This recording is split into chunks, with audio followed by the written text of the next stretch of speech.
You ready for me while I talk about how it took me and my boyfriend like 3 years to get together? Okay, so this started all in 6th grade, and I was like new to this school, and like I didn't really know anybody, and I thought he was the cutest kid I've ever seen. So me being that little 6th grader I decided to write him a little love note. Okay, it's not even that it was like a love note, but in 6th grade it basically was, because it just said like, hey, I think you're cute, like we should talk more.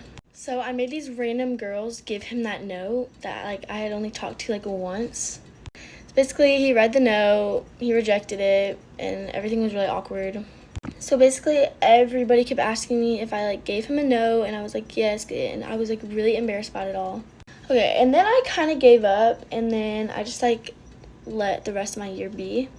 Okay, and then in 7th grade one of my friends started dating him, and like we were like close, but like we weren't close to where like I cared, so like it was fine, like I didn't care that she was dating him.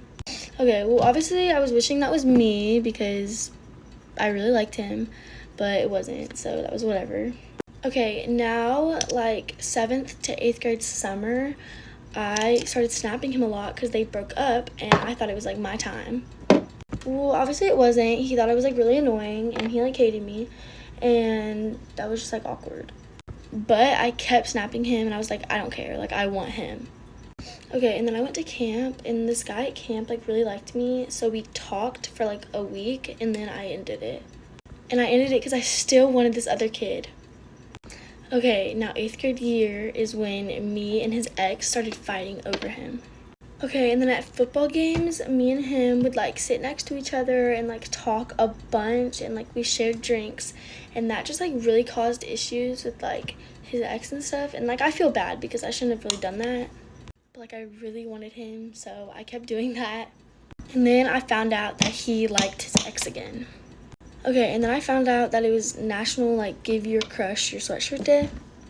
Okay, so like me being extra petty, I asked him for his sweatshirt, and he said the exact same thing to both of us. He was like, I would, but I don't want to make so-and-so upset. Okay, and then me and her were on FaceTime talking about this whole situation with each other. He ended up just not giving anybody the sweatshirt because like it was stupid, and like why would we be fighting over a sweatshirt? Okay, and then she kind of gave up on him, so I started talking to him a lot more, and I found out that he like actually liked me. And I was obsessed over him. Like all of my friends heard about him like every single second of the day. And all my friends were telling me to give up because he was like playing us, but I never give up.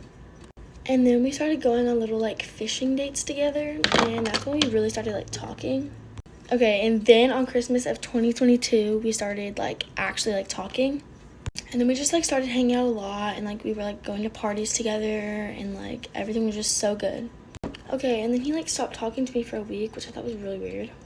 But it turns out somebody just like made up a rumor about us, and he just like got mad and like didn't talk to me about it. But it's okay because like it was just like a dumb problem, and then I like talked to him about it, and then everything was fine. Okay, and then on April 15th, he came to my house and asked me out. Okay, and then everything was like perfect, and then he asked me to the dance. Okay, we went to the little 8th grade dance together, and it was like really good. And then he met my mom, and my mom just thinks he's like the sweetest guy ever, so she let me invite him to our lake house. And there he met my dad, which was kind of scary, but it's all right. And then at like 2 a.m. we were like cuddling, and my dad came in, and my dad like talked to us, and like I got in like trouble because like it was like 3 a.m. and we were like cuddling. But anyways, my parents still love him, so it's okay. Okay, and that's the end. Sorry this video was like really long, but thanks for watching. Bye guys. Get ready with me to go to my boyfriend's house and saying all the things I hate, part 3. I hate when people get a boyfriend and then they start switching up on all their friends. Like, okay, you're in a relationship, so why can't we still have our friendship? This one might get me canceled if I word it wrong, so I'm going to try to word it as best as I can, but fucking stress does not equal a panic attack. Being stressed from work or school does not equal, oh my god, I'm having a panic attack. No, you're not. And in no way am I saying that panic attacks aren't real, but I'm saying that you being stressed does not mean you're having a panic attack. Like, I've seen this happen to multiple people in my life and like kind of to me in my life. But why is it that someone will hate and hate and hate on someone, but as soon as they die, all of a sudden, I loved him so much. He was the best person ever. He had such an impact on... No. How do you switch up like that? Like, how are you going from talking the most shit about someone and threatening someone and telling someone to themselves to then when they do die, you're all of a sudden best friends? I don't know why. That's more of like a disrespectful thing. Like, it's so disrespectful to switch up like that after someone dies. This one might also get me in trouble, but people who push their religions onto other people. You can be religious. I support you. I respect you and your religion, but that doesn't mean that I have to be that. You don't have to fucking crucify me for not believing in the same things as you. Like, I despise when people act like other people can't believe in other things. There's a million religions in this world. Literally not tell someone to over what they believe. I don't understand what this world is becoming. I hate that people view crying as like weakness. Maybe I'm just saying this because I'm a crybaby and I cry 24/7 over everything, but like some people are just sensitive and sometimes you just gotta cry and like literally let it all out. I hate when your parents compare you to like your friends, like in a good way and a bad way, because my mom literally follows me. She's gonna like, scream at me if I say this, but I don't even care because what the fuck ever. But I have one friend of mine. She's like my favorite person ever. I love her so much. And she has a very small frame. That's how she is built. That's how her body is. And my mom, deadass, comes up to me one day and she's like, don't try to be as skinny as her. You can't be as skinny as her. And I was like, okay, like just make me go cry more. Thank you. Pathological liars. I was that girl in 3rd grade who was like, oh, you're playing Roblox? My daddy owns that. I didn't even talk to my dad in 3rd grade. I know I used to do this, and I'm low-key being a hypocrite right now, but at this age, why are you still lying about that stuff? Like, there's no reason I could be fucking holding my setting powder. They're like, oh, you use that brand? I actually invented that. No, you didn't. People who laugh at the special ed kids at school. This thing that I'm about to say happened like maybe a week ago or something at school, and this girl at lunch, she dropped her whole tray and she was struggling to pick it up, and she was literally next to like hella people and all of them were just dying laughing, and I was like over here, she was over here. I get my shit up, I stand the fuck up, and I go and help her, because who just sits there and looks at that and laughs? People who push their political standpoints onto someone else. I have friends with totally different political views as me, and it's not like I'm fucking hating on them and telling them to themselves over it. No, those are my friends. I'm not with them or friends with them over their fucking political views. I'm friends with them because I like their personality and I like who they are. And if they're not pushing that onto me and like hating on me for not believing it, then I really don't care. I hate when people go out of their way to hate on their ex's new bitch. Why can't your ex move on? Okay, so that's it for now. If you want a part 4, let me know, because low-key I am a hater at heart, which I do hate about myself. But if you want a part 4, let me know. Have an amazing day. Skincare with me while I tell it how it is. You don't like me? Aw, I wish I cared. You're spreading rumors about me? I mean, shit, wouldn't be the first thing that you spread. You think I'm ugly? That's weird, because weren't you just sliding up on my story calling me beautiful? The guy that I used to mess with calling me ugly? Hold on, I'm trying to think of the exact measurement.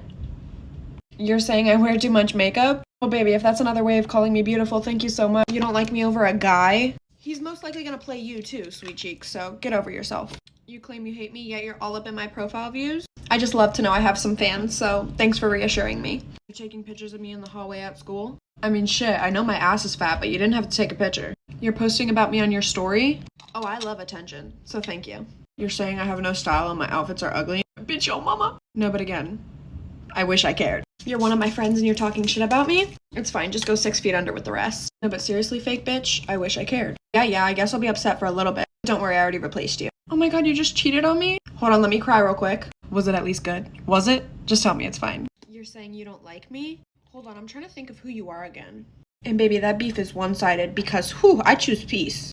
You're arguing with yourself. Love yourself and drop those toxic bitches. Love y'all. When I broke my foot as a gymnast, I had to crawl on my hands and knees away from where I fell because my coach didn't believe that I was hurt and she thought I was wasting everybody's practice time by sitting there. I also had insane conditioning punishments for getting hurt. I did predict my injury like seconds before it happened, but I'll get to that in a second. This happened at the very beginning of practice on bars, and I was getting spotted by a coach because I was doing like a newish skill. There were all these mats like stacked up around the bar where I was going because we were all learning like new skills. There ended up being a space in between two of the mats, and right before I went, I was like, can we please fix the mats? Like, I'm going to fall and land in between these two mats and get hurt.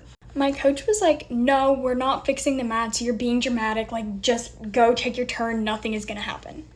And my very first turn of the day, what happens?